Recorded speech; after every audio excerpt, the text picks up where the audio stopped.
Who thought we were going to get another content cop at all? And so close to Easter, man. It's a lot of people are celebrating the Easter Sunday pretty soon. And they're like, this is like a gift. It's like a precursor to the Easter weekend or whatever. So this was kind of weird, kind of interesting. I know that he kind of did a little sneak peek and people were speculating who it was going to be about. I saw a lot of people say that, oh, it was going to be about H3. It's going to be about Ethan Klein. And I thought, that sounds insane. Why would he come back and do that? But they were right. And apparently they were right because a lot of people are terminally online and they were paying attention. Because I've been loosely paying attention to Ethan Klein's crash out. It's notorious right now. It's one of the greatest crash outs you've ever seen. Dude is spiraling, seething, whatever you want to use. He's doing all of it. It's incredible. It's concerning, but it's also incredible to watch. And I didn't know that Idubbbz was catching strays. You know, I had no idea because Ethan going on his podcast every day, essentially, during the week and just flaming a bunch of people, flaming his so-called friends, you know, and we learned that when it comes to friendship, it is purely transactional to Ethan because you know how, say, when it comes to your friends, you can come to them about everything and anything, but like there's already been a couple of examples of that. Ethan doesn't want to talk to you, have a conversation with you unless you do something for him first. And so like it's coming with that, like say with the Hasan and the beef that he's having with Hasan. Like Ethan Klein made a video called Content Nuke on Hasan, and Hasan hasn't watched it because he's like, I already know. People have told me what it's about. It's just a propaganda piece. It's just pro-Zionist piece. It's just like, it's basically something that it's like at the level of understanding of a 10-year-old. It's like 10-year-old propaganda, something that they'd roll during elementary school while you're doing the Pledge of Allegiance. It's like that cookie cutter. And so it's not nuanced. A lot of stuff taken out of context. He's like, I don't need to watch it. I don't give a shit. He's like, what I would like to do is talk to you live. We can live stream it, Ethan. We can actually, maybe we can watch it together. But Ethan's like, no, we're not doing that. I'm not talking to you at all at this point. He's not going to talk to Hasan at this point at all. Ethan is completely convinced that Hasan is a villain and he's out to destroy Ethan. Ethan said that on his podcast. He's like, Hasan's been trying to destroy me for over a year now. And it's like, everybody else that's even remotely paying attention to this understands it's actually the other way around. So it's like, oh, Ethan has completely lost it. So this content cop comes up and we're like, oh shit. But the thing, it was like, I agreed with pretty much everything in it. Mostly. There's maybe like one thing that I'll get to later that I didn't agree with. But other than that, it was just a little disappointing because it was an hour long and it was just about Idubbbz's personal vendetta or personal beef. It's between, you know, when Idubbbz is catching strays on Ethan's live, his shows on his podcast. And so we kind of went through that mostly. There's a little bit of stuff that was covered, but not really because it didn't get to the, like, if you were a normie and you were vaguely aware that you heard that something was happening and you don't really have a true understanding of the beef and all that stuff, this is not going to do it. This might even confuse you more about everything. The only thing that it may not confuse you about is that clearly Ethan and Idubbbz are not cool anymore. So that's kind of like the main crux of the issue, that Ethan was, you know, he's, like I said, he's being transactional with his friendship. He's like, hey, we can have a conversation on the phone, Idubbbz, if you come out in support of me and Hila. You denounce all the stuff that your editor was saying about us or your former editor was saying about us. You know, you basically, you speak on his behalf essentially and say, I disavow all this, and, you know, get on your soapbox and say all this stuff. And then we can maybe have a conversation. And it's like, well, that's not, we clearly aren't friends then if that's what needs to happen in order for us to talk. You know, that is just a pure transactional, and that's stupid. And so other things, there was other, you know, getting flamed a few times on the podcast. Like Idubbbz kept catching strays. He's like, I'm tired of this. I'm tired of catching strays. His wife Anissa catching strays. So then he made the content cop. And I'm like, okay, fair enough. But again, I'm a little disappointed because there's so much to go through as far as everything that Ethan's done. Because if you watch, say, for example, Ethan's Content Nuke on Hasan, you watch that thing that was like close to like 2 hours or whatever.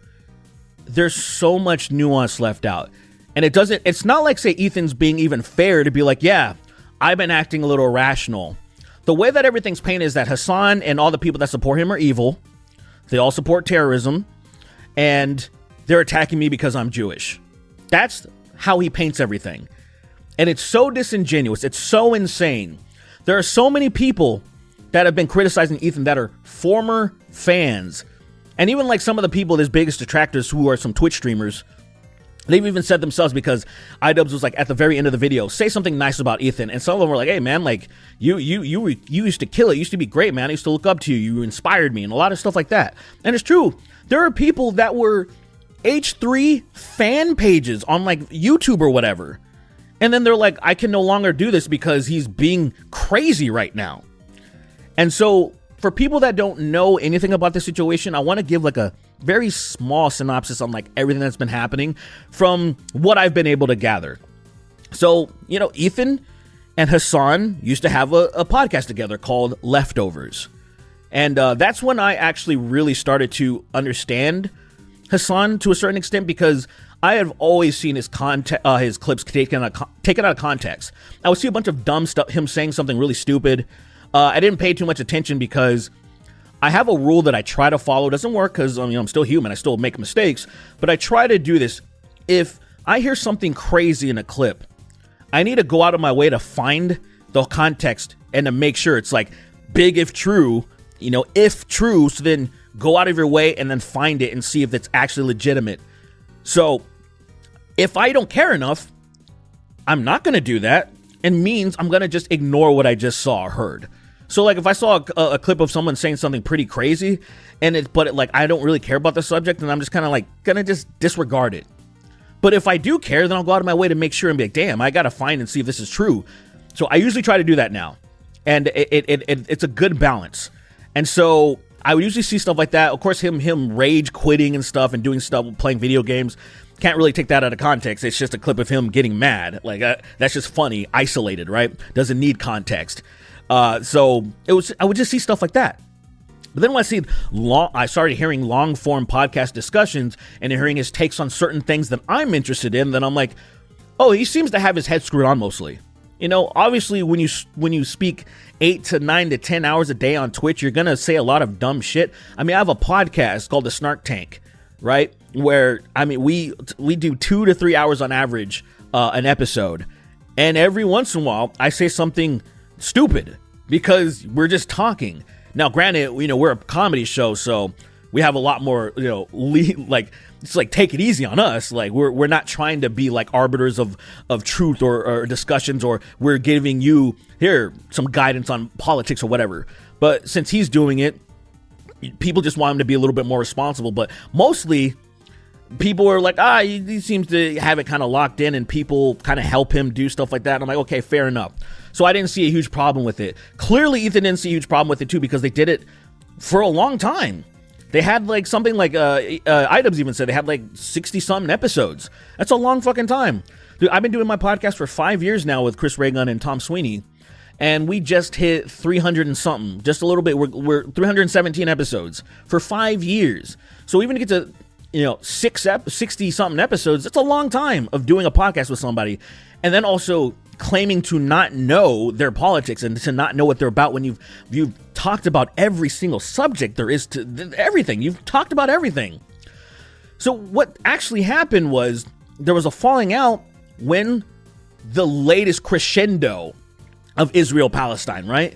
When that shit happened, when Israel continued their ethnic cleansing and their genocide and this conflict that has been going on for decades and decades, way past October 7th and that attack that Hamas did at Israel's expense. And so when that stuff happened, when that conflict happened on October 7th, and then it was like retaliation, let's ethnically cleanse them further, blah, blah, blah, blah, blah. There was a falling out between Ethan and Hasan, and it got to a head when they had a live stream. There was a live stream that they did that just where Ethan Klein was just embarrassed, and a lot of Ethan's own fans and Hasan's fans were just flaming Ethan, and something right there snapped.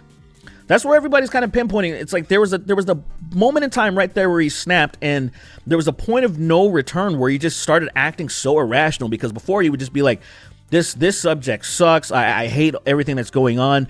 I completely empathize with the Palestinian people. Like, all of this stuff, man, I get it. Like, I wish there was a way to figure this out. Maybe two-state solution. I wish there was something that could be done. And what has happened is he still says that, like, oh yeah, no this, but then also spewing Zionist talking points and just pro-Israel talking points. And everybody's like, this is weird. All the information that you're getting is stuff that is from like a propaganda minister of Israel. It's weird that you don't understand this. And he either understands it and doesn't care, or he literally doesn't understand it. And I'm not sure. Based off of his video that he made, the Content Nuke on Hasan, I was like, oh, maybe he doesn't understand. Because it, like I said, it's like the understanding of a 10-year-old, right? Where there's like a good guy and a bad guy. He says it in the video himself. And the Content Nuke is like, see, clearly these are the bad guys. So that means, we're the good guys and Israel's the good guys. And it's like, that's crazy. And then it's like, it's like, say, being a child. It works on stupid people and children. And unfortunately, people have a lot of the education levels of children. So what you can do is deduce things into good guy, bad guy. Yeah, do people, like, when you talk about, like, conflicts, horrible stuff happens all over the place. But one thing we can always track and see who's doing the worst stuff, right? If you were to talk to Ethan and you asked him, who are the worst people in World War II? You can have a nuanced discussion and be like, yeah, a lot of people have done horrible things across the board, but the Axis did the worst stuff objectively, on paper, by far. There are some racist weirdos that are trying to flip the script. A guy that went on Joe Rogan's podcast recently, he claims that, like, I think Winston Churchill is the worst person in World War II. And it's like, okay, I don't personally think Winston Churchill is a saint. I don't think there was any saints in war, right? But we can see who was the worst offenders. And so when we put things in that context, right, we can understand, say, when it comes to Israel-Palestine or whatever, you want to be Israel-Hamas or whatever, we know who is the worst offender by far.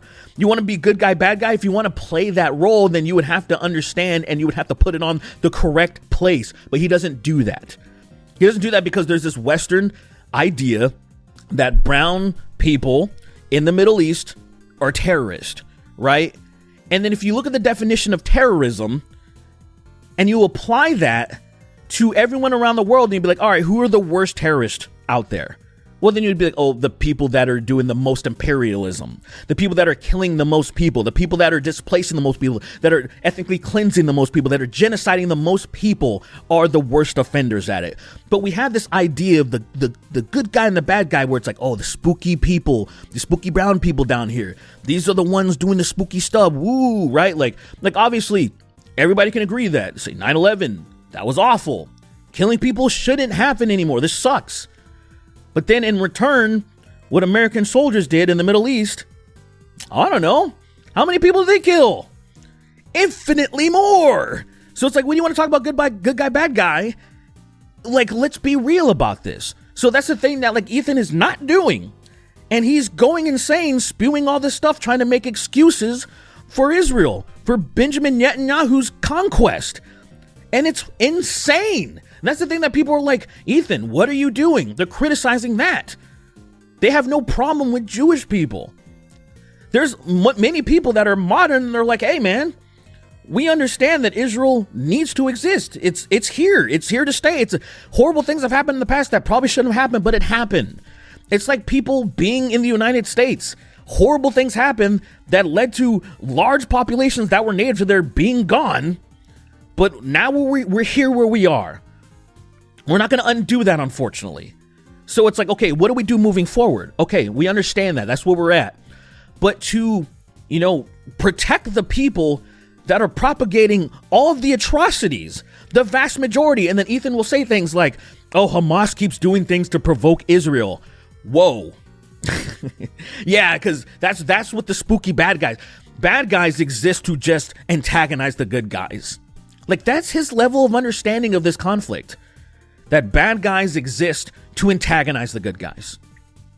No, not that these people have been fucked with for decades and they're doing whatever it takes to defend themselves and try to drive these people out. And they're classified as terrorists. Not the good guys, though.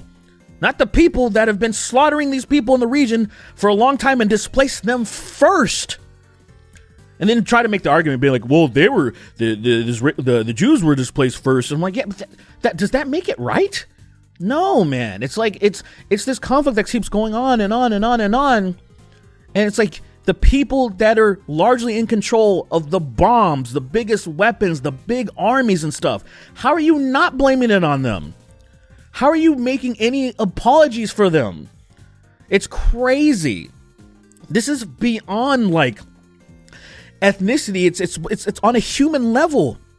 That if you can just see it on that level, like when you just see the statistics of kids that have been absolutely destroyed in that region, and then to just be like, yeah, well, they have a right to defend themselves, like the way that our politicians keep just saying it over and over like a mantra. It's exhausting, it's maddening, and it is crazy to see Ethan apologizing for that stuff.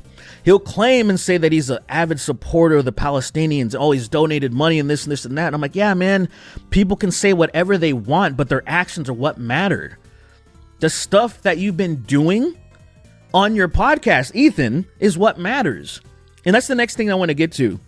Because, yeah, he's been going crazy about that stuff. Now, there's a lot of people that have been talking an immense amount of shit about Ethan, but I think rightfully so. If you have people that are saying horrible anti-Semitic stuff that are just calling them straight up just racist shit, well, yeah, fuck those people, because they shouldn't be a part of the argument whatsoever. It's like whenever somebody just has like ignorant takes and they just say terrible and stupid shit, yeah, you just want to be like, hey, get the fuck out of here. You have no place in this discussion at all. But some of those people are going to be here because the internet's terrible. And unfortunately, what people do a lot of the times when that happens is they latch onto that and pretend that it's everybody. Oh, those horrible racist pieces of shit, that's everyone. That's what happened with me and people that made content adjacent to me back in the day. We're the people that were like commentary, anti-SJW, whatever the fuck you want to call it. There was people calling us specific things. Oh, bad behavior in the video game industry. You know, the people that are lacking journalistic integrity. There are people that actually cared about this stuff. There are people who actually read articles, saw a shift, and like, this is stupid. What is happening right now? People are putting their own personal opinions in reviews as if it's like a fucking op-ed, but that's not what it is. It's like you're supposed to be reviewing the game like back in the day, just objectively. And then if you want to write something specifically on the side like an op-ed, why the fuck not? I'm not going to read that, but I'll read your review on your take on the game and whether I should buy it is a good game or not. And so long story short, people saw some people saying some terrible things towards women, and then they said it was everybody. Oh, all these gamers are sexist and racist and this and homophobic and this and this and that. And I'm like, what the fuck? What is happening? Like, that's not everybody. It's not everybody. And that's what Ethan's doing right now. He's scouring the internet, and he's in these forums on Reddit and stuff, and seeing like and picking out the people that are saying the worst stuff and saying like, this is what everybody's doing to me. There's people that are doing legitimate criticism that he's completely ignoring. He's ignoring all of it. And then he's acting like he's on the right side and these people are terrible. It's good guy, bad guy again. It's fucking crazy. And then it goes beyond that because now he's like threatening lawsuits and stuff. He's doxing people literally live on his podcast. He has doxed multiple people.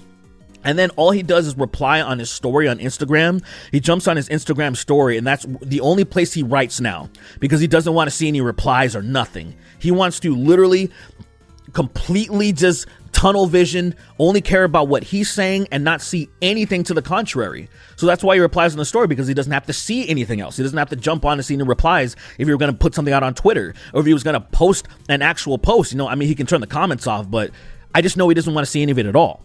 We can see what he's doing. But like, there are times on his Instagram story, he's like, man, I wish I could have doxed more. I wish I could have done more. Like, I didn't have enough time. There wasn't enough people. That most people are anonymous that are quote unquote attacking me.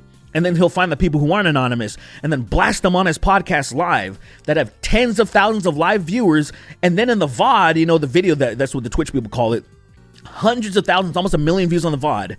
And then all of a sudden, all those people saw this dude's dox, and then his fans will go and attack those people. And those people come on and be like, yeah, man, I've been getting a bunch of shit. I've been getting blown up like crazy. This is insane.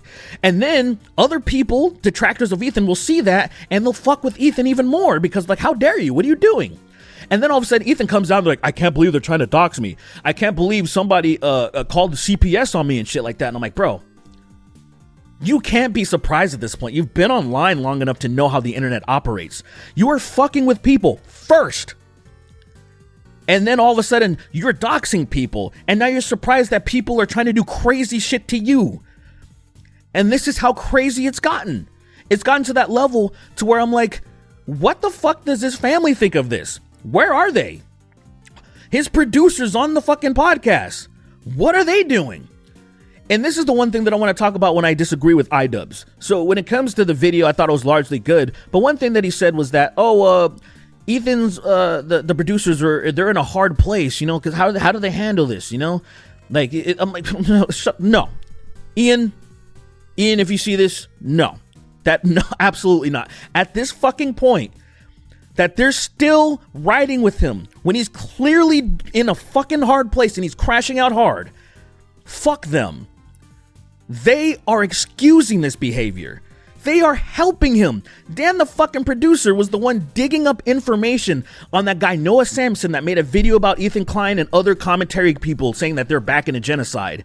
And I'm trying to spin this shit saying I'm not backing a genocide. I'm like, this is Noah Samson's opinion based off of what you guys are doing.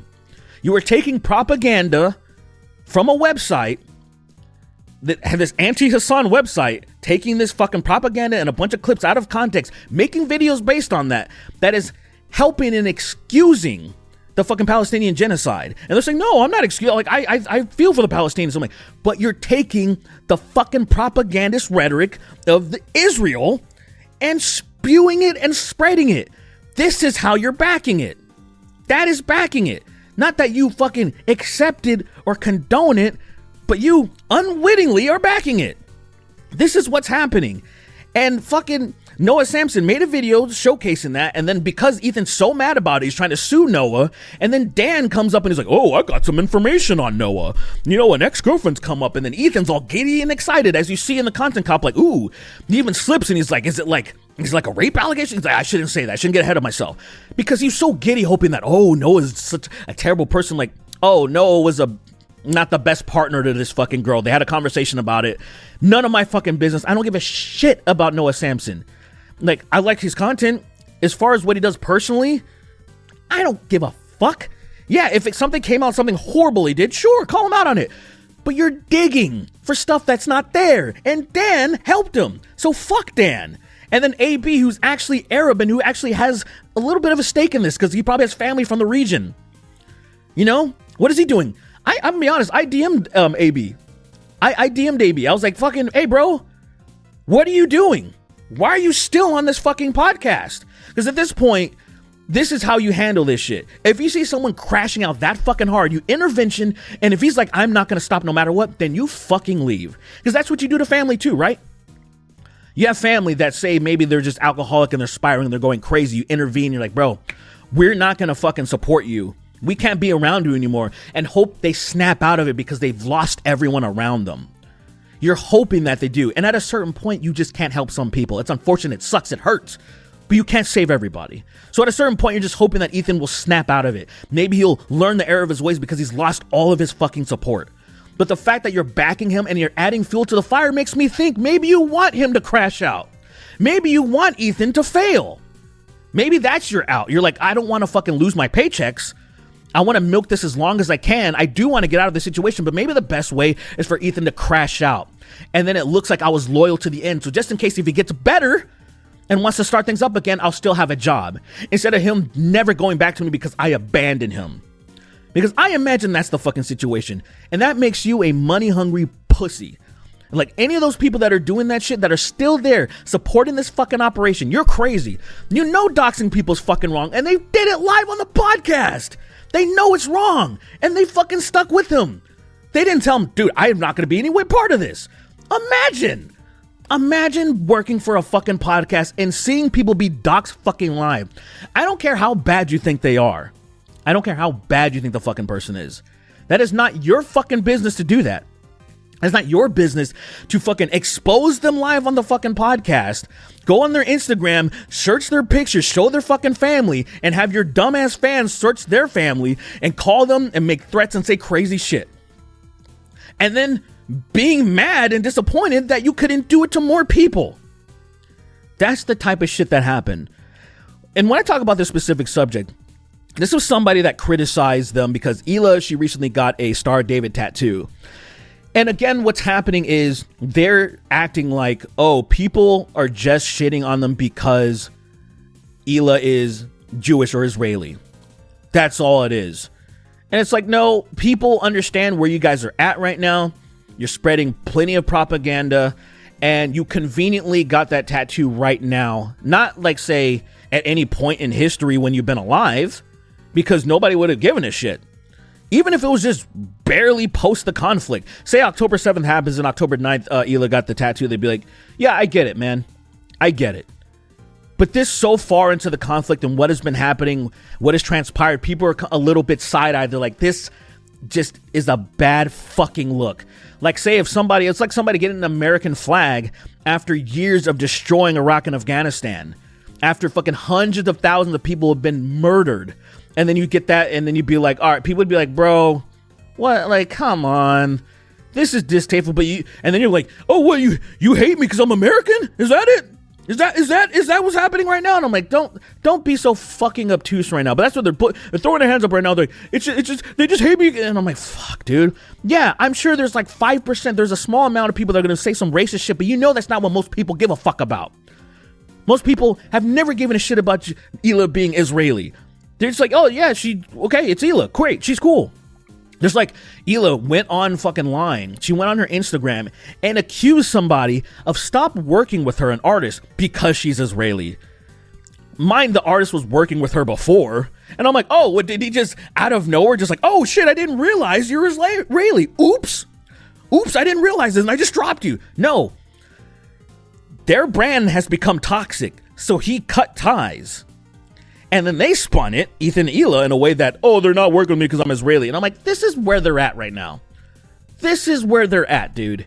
It's fucking gross.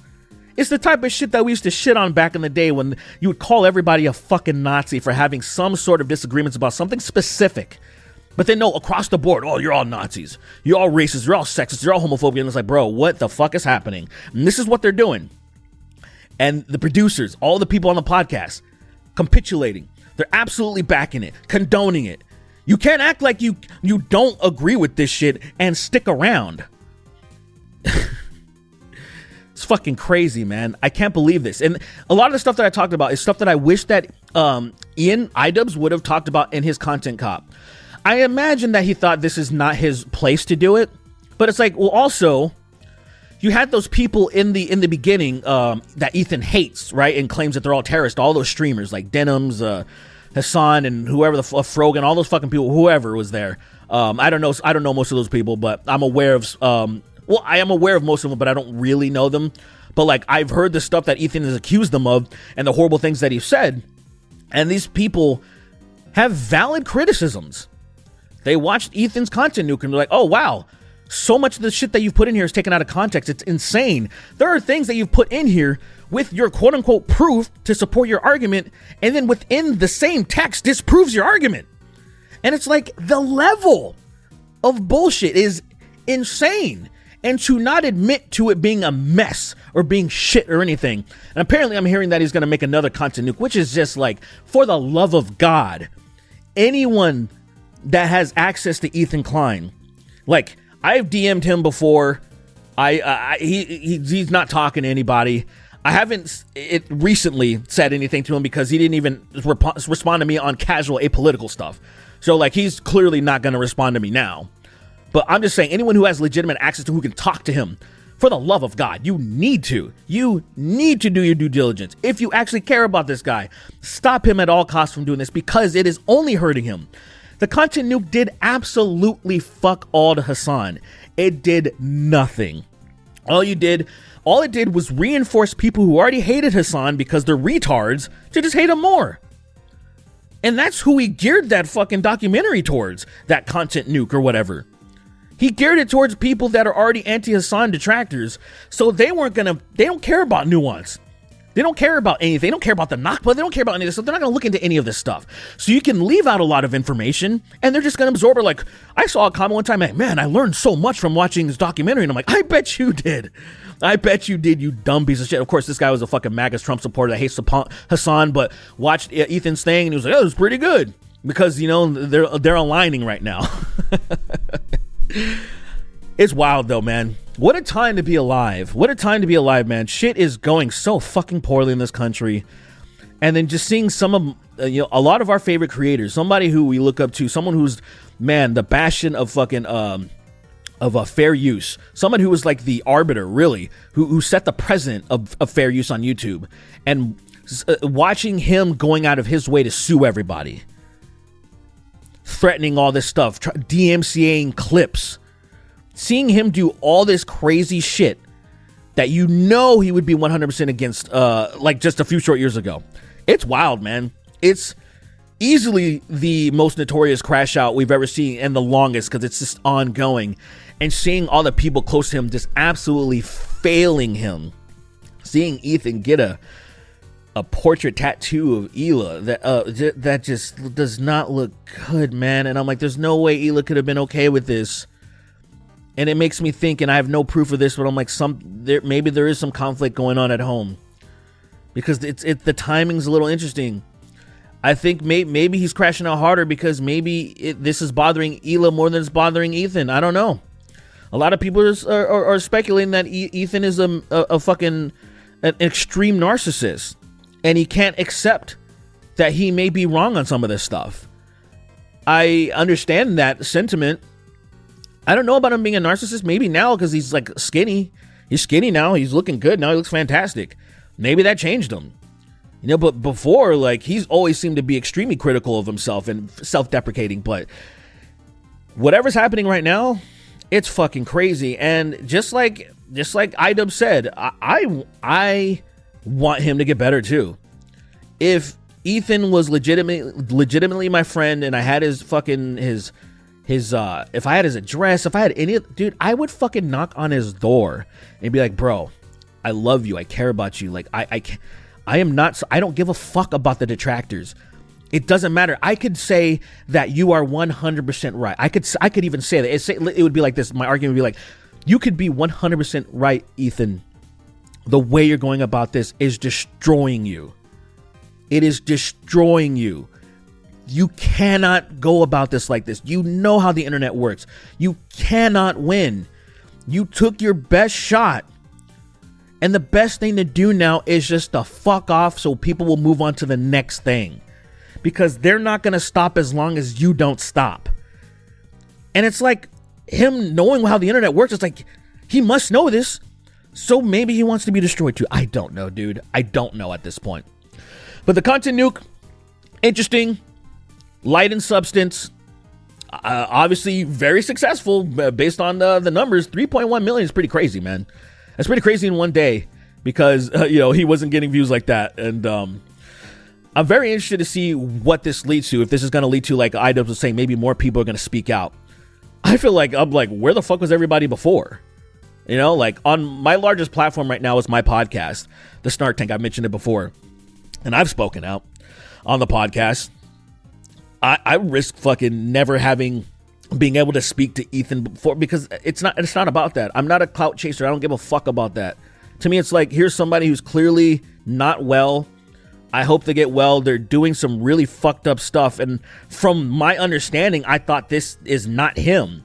Unless maybe I just don't know him that well. And that's true. I really don't. I've only fucking hung out with Ethan one time. So I can't say that I really know him, right? Maybe you can just feel like it because so many hours of content absorbed. Some people may disagree with what I'm saying, with being like, I think normally he's just a good person. But some people are saying, look at the behavior in past podcasts years ago. Look at how the way he went after Ryan Kavanaugh. Like, nobody should be surprised. Like, people just didn't care because they didn't like Ryan Kavanaugh. And they also felt like Ethan was punching up. But the way he behaved, making a website dedicated to, like, does Ryan Kavanaugh look like Harvey Weinstein? Like, just constantly spreading misinformation about him. Or I can even say disinfo at the point, stuff like that, to the point where I think he lost a slap lawsuit to Ryan Kavanaugh. It's going to probably have to pay a hefty sum to him because he 100% defamed Ryan Kavanaugh. Doesn't mean that I like Ryan. I'm sure he's a piece of shit. Triller was fucking terrible. But I'm just saying, man, all of that wrapped up, it's like, well, maybe some of those people have a point. Maybe this was always Ethan, and now we're just seeing it happen in a different perspective, because when he went after certain people, those were people that objectively most people did not like, right? Majority of people were like, nah, fuck this guy, so who cares? Let Ethan cook. And then in this situation, they're like, all right, Ethan, you're being a little crazy right now. You're being a little crazy. It's to the point where there's people that don't even like Hasan. They're like, yeah, I don't even like Hasan. Like, I don't care about Hasan. I don't like him. And they're like, Ethan's going crazy right now. But yeah, we'll see what happens. I don't know what's going to happen. I feel like it's on his supporters. I feel like it's on Ethan's friends and his family. This is the only way it'll stop. And if they don't give a fuck enough, then I guess nothing's going to happen. So that's my take on it, man.